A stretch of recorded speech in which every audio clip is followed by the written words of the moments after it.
I went on a blind date expecting a quiet accountant, but instead found myself face to face with a billionaire. One misplaced martini later, my life was turned upside down. Was it a mistake or the most unexpected twist of fate? Once Upon a Cozy Night welcomes you to a world of mystery, magic, and just the right amount of drama. So snuggle up, get comfy, and if you love a good story, don't forget to subscribe, because this next tale? Oh, it's one for the books. Yukio traced her fingers over a fresh journal, eyes gleaming with anticipation. Now this, she murmured. This is a story worth reading. With a satisfied smile, she flipped open the cover, eager to devour a new tale of love. Let's begin. My heart did a frantic little tap dance against my ribs, a nervous rhythm that echoed the hum of the office air conditioning. Tonight was the night. My blind date with David, the accountant Clara insisted was my perfect match. I glanced at my reflection in the bathroom mirror, smoothing down the hem of my dress and giving myself a stern pep talk. "You've got this, Eleanor," I muttered, trying to ignore the butterflies fluttering in my stomach. "Just be yourself." Back at my desk, I felt a familiar presence looming. Yukio. My colleague in the adjacent cubicle had a sixth sense for drama, a radar that pinged whenever something interesting was about to happen. Her eyes were bright with curiosity, and her fingers hovered over her keyboard, poised to document every detail. "Big night, huh?" Yukio chirped, her voice laced with barely concealed excitement. "The mysterious David. Any intel? Does he have a secret love for spreadsheets? Or maybe a hidden talent for balancing budgets?" I managed a nervous smile, fiddling with the strap of my purse. "Just a blind date, Yukio. Clara thinks we'll hit it off." "Accountant, huh?" Yukio tapped her pen against her chin, her eyes narrowing in thought. "Steady. Reliable. Probably good with numbers. And practical shoes." She jotted something down in her ever-present notebook. I'd long since grown accustomed to Yukio's fascination with everyone's lives, her habit of documenting every office romance, every social faux pas, in those journals of hers. It wasn't malicious. Just, "Yukio." "Well, wish me luck," I said, grabbing my purse and attempting a graceful escape. "Good luck," Yukio called after me, her eyes gleaming with anticipation. "And don't forget the details. I want a full report tomorrow." I practically sprinted out of the office, the image of Yukio's knowing smirk burned into my mind. I needed a drink. Or three. The bistro was buzzing, filled with the after-work crowd. I scanned the tables, searching for a face that matched Clara's description of David. A tall, impeccably dressed man approached, his tailored suit radiating an air of effortless power. He was definitely not who I was expecting. "Eleanor?"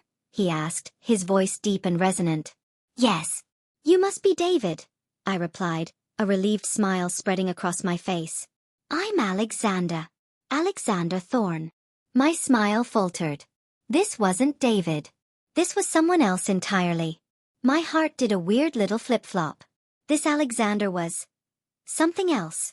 "Oh, I'm so sorry. I was expecting someone else." "No apology needed." Alexander's smile was disarming. "Perhaps fate has other plans?" Our conversation started awkwardly, a mix of apologies and explanations. But Alexander's charm, his genuine interest in my life, quickly dissolved my initial apprehension. He was intelligent, witty, and surprisingly down-to-earth. He told me about his company, about his work, about everything. When the Real David arrived, flustered and apologetic, I found myself strangely disappointed. David was nice, perfectly nice, but the spark just wasn't there. "I'm so sorry for the mix-up," David said. "It's all right," I said, but my eyes were still on Alexander. The next morning, I walked into the office, a strange mix of excitement and confusion swirling within me. I caught Yukio's eye, and a knowing smirk spread across her face. "So," Yukio asked, leaning forward, her pen poised. "How was David? Did he bring you a spreadsheet of his favorite restaurants?" I hesitated. "It's complicated. Complicated good, or complicated bad?" Yukio asked, her eyes sparkling. "Or complicated, billionaire?" "Complicated, interesting," I managed, avoiding eye contact. I knew Yukio would be dissecting every word, every nuance, and writing it all down. I could almost hear the pages filling with ink. I met someone else. Someone else? Yukio asked, her eyes wide. Tell me everything. Tell me everything, Yukio had practically demanded, her eyes wide with curiosity. I'd managed a vague, "It's a long story," and escaped to my desk, my mind still reeling from the previous night. Alexander Thorne. A billionaire. And charming. And interested in me. It was surreal. Later that afternoon, my phone buzzed with a text from an unknown number. Alexander Thorne. Would you join me at a charity gala this weekend? I think you'd enjoy it. My heart did a little flip. A charity gala? That sounded intimidating. And exciting. I hesitated, then typed back, I'd love to. The weekend arrived, and a sleek black car pulled up outside my apartment. Inside, a well-dressed driver handed me a small, elegant box. I opened it to find a stunning evening gown, a shade of deep sapphire that made my eyes pop. I gasped. It was exquisite, the kind of dress I'd only ever seen in magazines. Mr. Thorne said it would suit you perfectly, the driver said with a polite smile. The gala was held at a grand ballroom, the air thick with the scent of expensive perfume and the murmur of influential voices. I felt like a character in a movie, a Cinderella thrown into a world of glittering chandeliers and champagne flutes. Alexander was waiting for me, his eyes lighting up when he saw me. He looked devastatingly handsome in a perfectly tailored tuxedo. You look beautiful, Eleanor, he said, his voice warm and sincere. That color is perfect on you. He introduced me to his friends and business partners.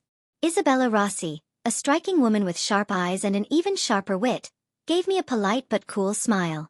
I sensed she was sizing me up, wondering what Alexander saw in me. Eleanor, this is Isabella, my closest business partner, Alexander said. And Isabella, this is Eleanor. It's a pleasure, Isabella said, her voice smooth and professional. Alexander has mentioned you. Likewise, I replied, feeling a bit out of my depth. The evening was a whirlwind. We mingled with CEOs and philanthropists, listened to speeches about worthy causes, and danced to the music of a live orchestra. Alexander stayed by my side, making sure I felt comfortable and included. He told me about his company, Thorne Enterprises, and its philanthropic efforts, his passion for making a difference in the world. I believe in giving back, he said, his eyes earnest. Success means nothing if you can't use it to help others. As the night drew to a close, I felt a strange mix of exhilaration and exhaustion. Alexander walked me to the car, his hand lightly resting on my arm. Thank you for coming, Eleanor, he said, his eyes searching mine. I had a wonderful time. You seem to fit right in. Me too, I replied, a shy smile spreading across my face. It was incredible. As the car pulled away, I leaned back against the plush leather seat, my mind replaying the events of the evening. I couldn't believe how different my life had become in just a few days. From a quiet evening with an accountant to a glittering gala with a billionaire. It was surreal. And yet it felt right. What is happening to me? I whispered to myself, as the car drove me home. What is happening to me? I whispered to myself, the question echoing in the quiet of the car as it pulled up to my apartment. The sapphire gown, the glittering ballroom, the way Alexander looked at me. It all felt like a dream. But the lingering warmth of his hand on my arm, the sincerity in his eyes, felt undeniably real. The next day at work was a blur. My mind kept drifting back to the gala, replaying every moment. I couldn't help but wonder what Alexander was thinking. Was this just a fleeting fancy for him? Or was there something more? My phone buzzed with a text. Would you like to have dinner tonight? My place. I'd like to talk. My heart skipped a beat. Yes, I texted back, my fingers trembling slightly. That evening, a sleek black car picked me up and whisked me away to a luxurious penthouse apartment. The view was breathtaking, a panorama of city lights stretching out as far as the eye could see. Alexander was waiting for me, his expression warm and welcoming. Welcome, he said, his voice soft. I wanted to show you the view. It's my favorite part of the apartment. We sat on the balcony, a gentle breeze rustling the potted plants.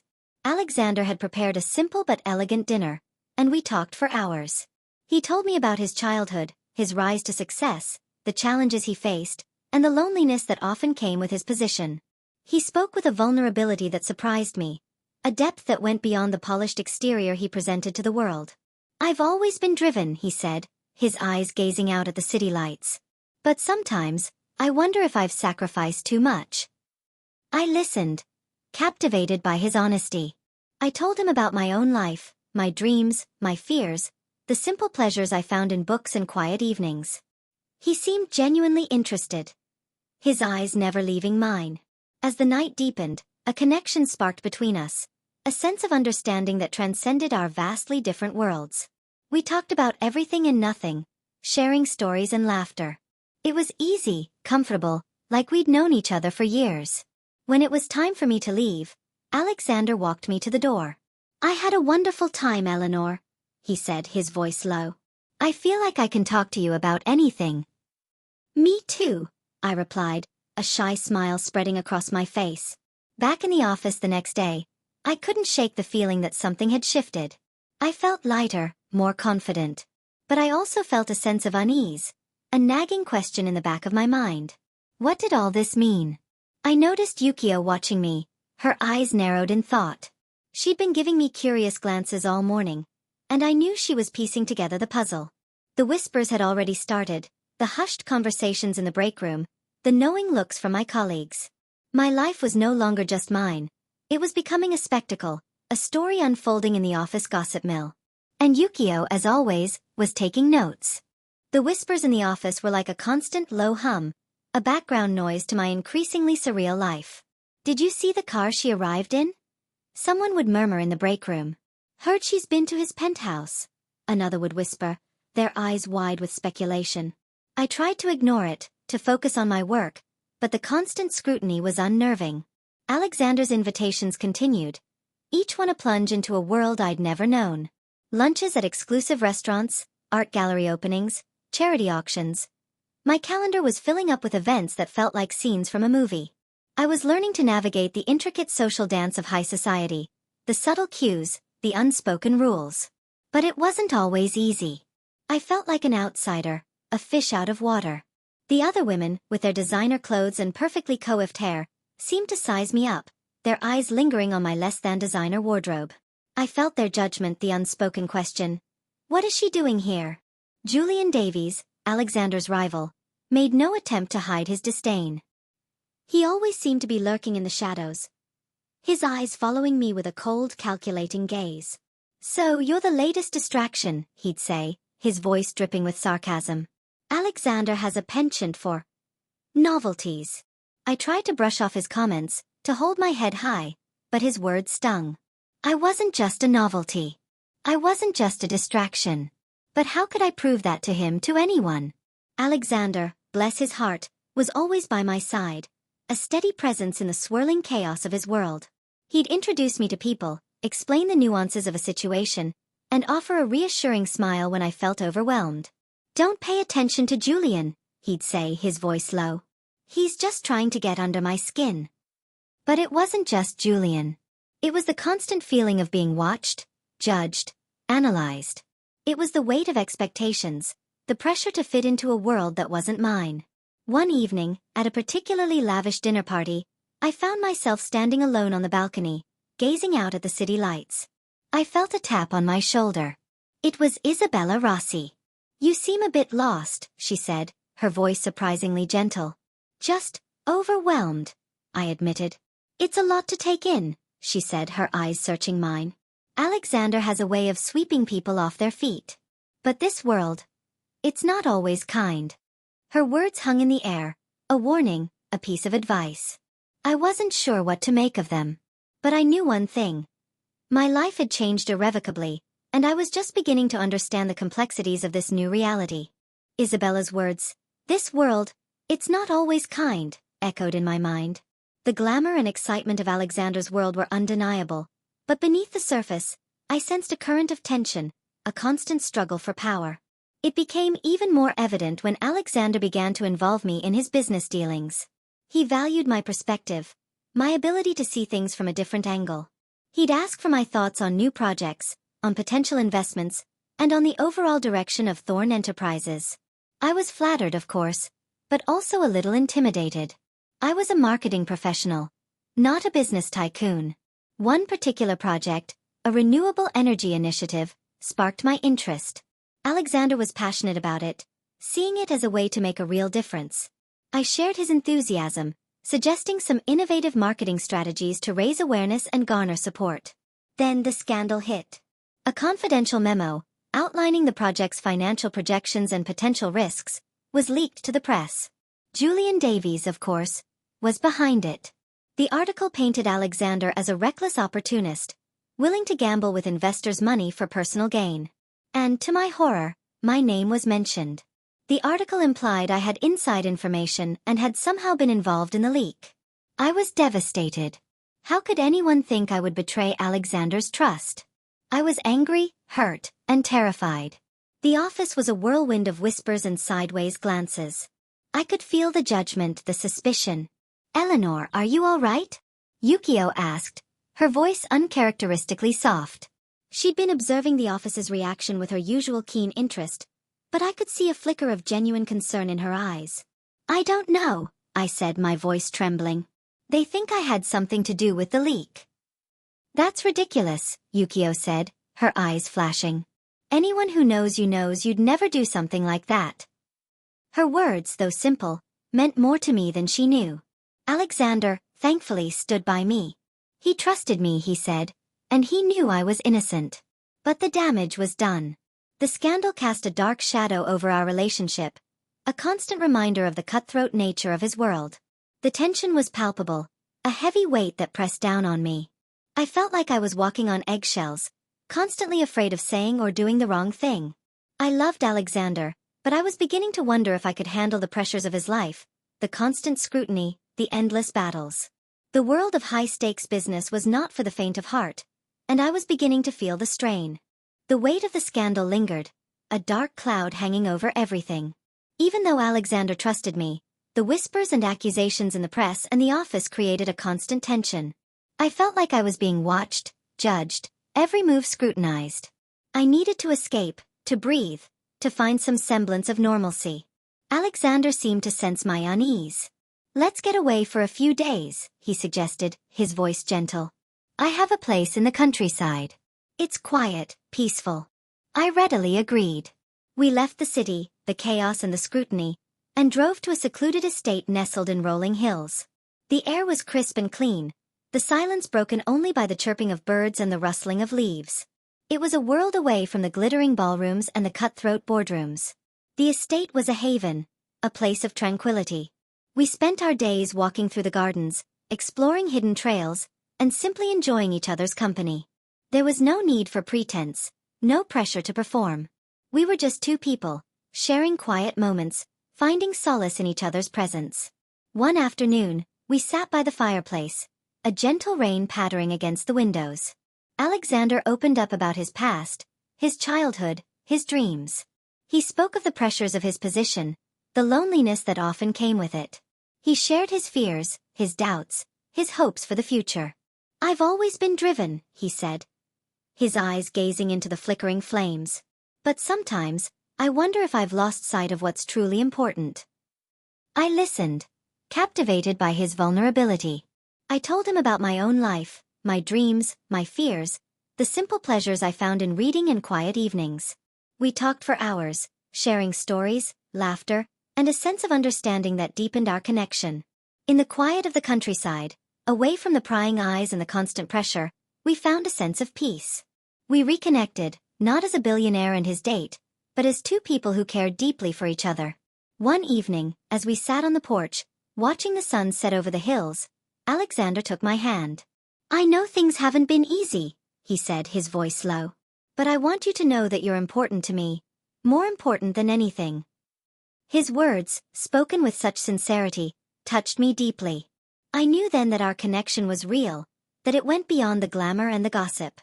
We had found something special, something that could withstand the pressures of his world. As we returned to the city, I felt a sense of renewed strength. The escape had given me perspective, a chance to step back and see things clearly.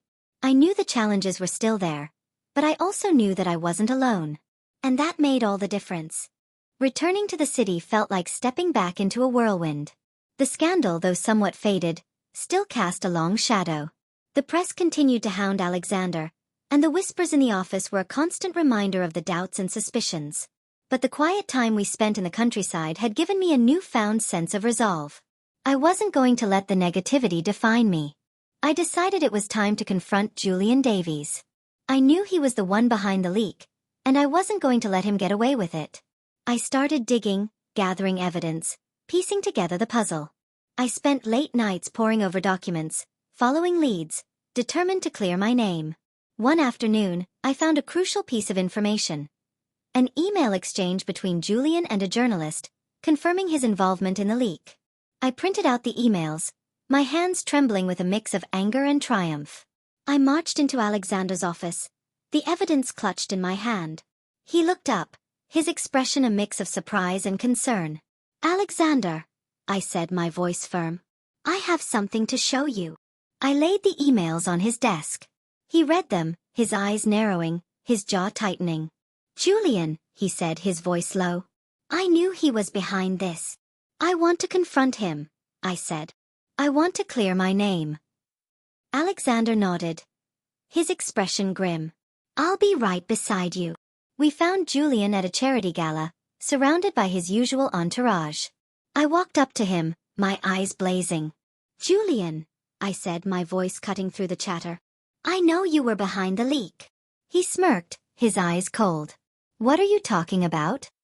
I handed him the emails. His smirk faltered, his eyes widening in surprise.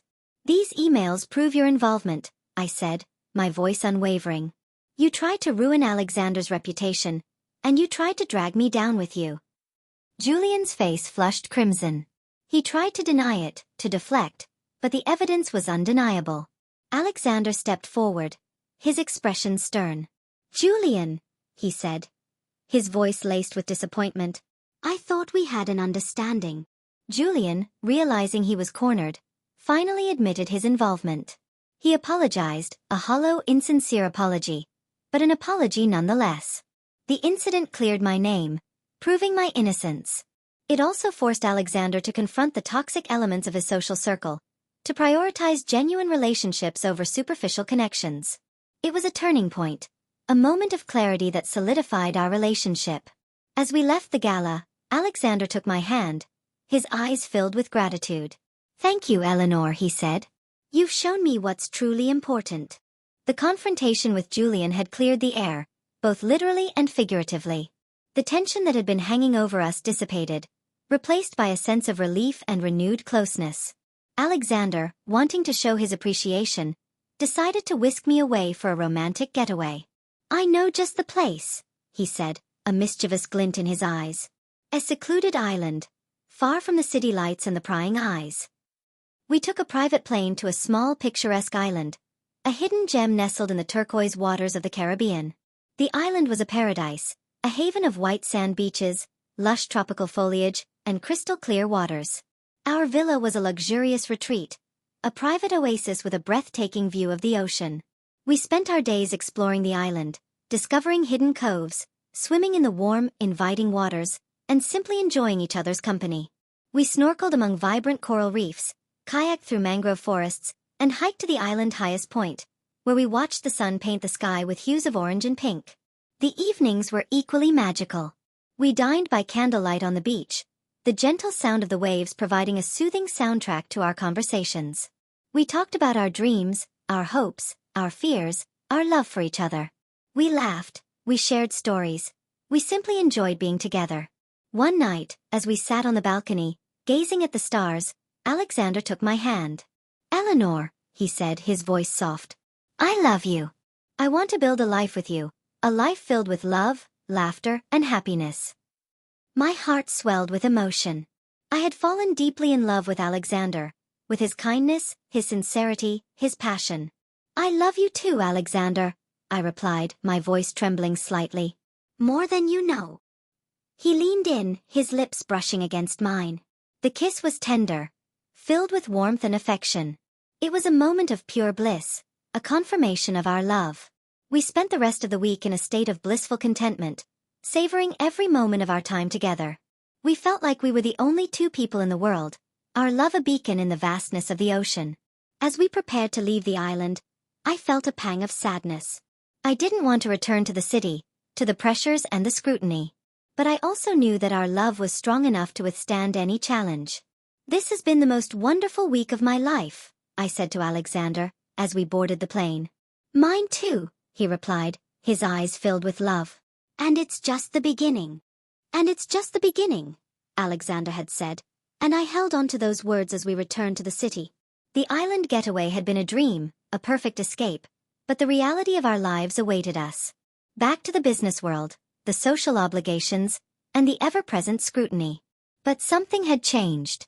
We were more confident, more secure in our love. We had faced challenges, overcome obstacles, and emerged stronger than ever.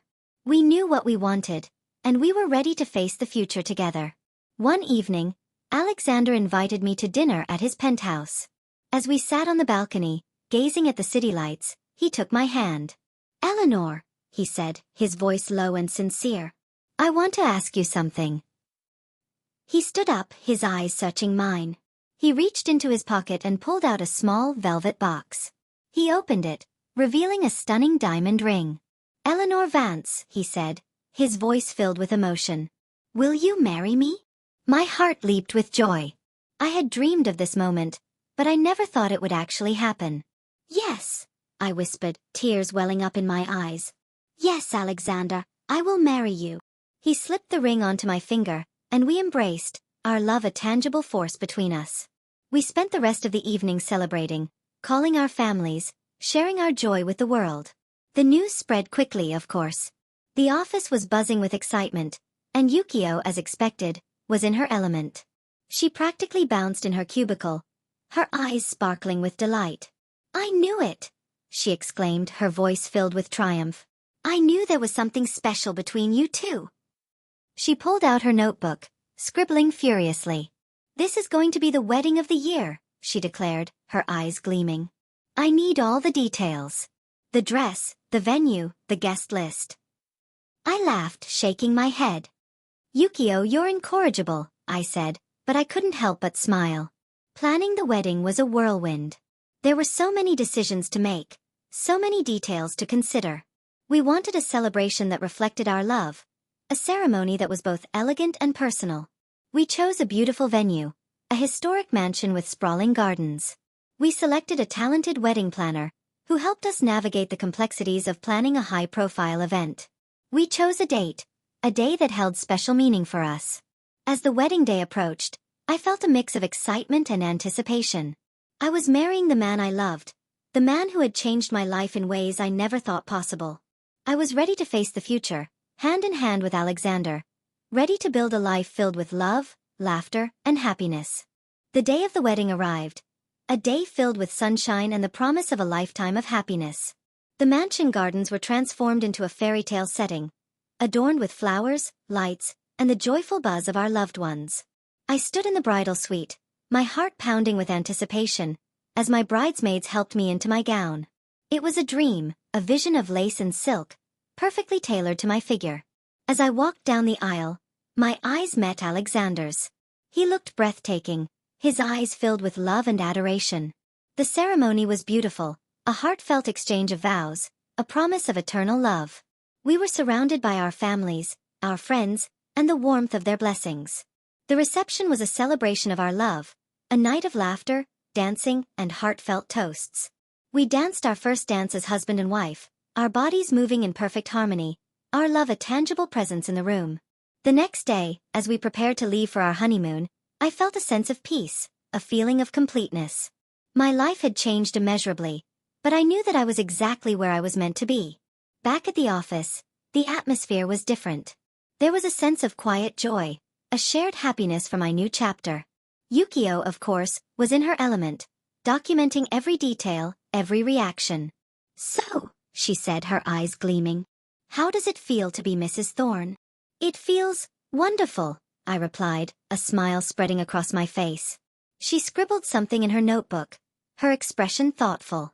"I always knew there was something special about you two," she said. "You were meant to be together."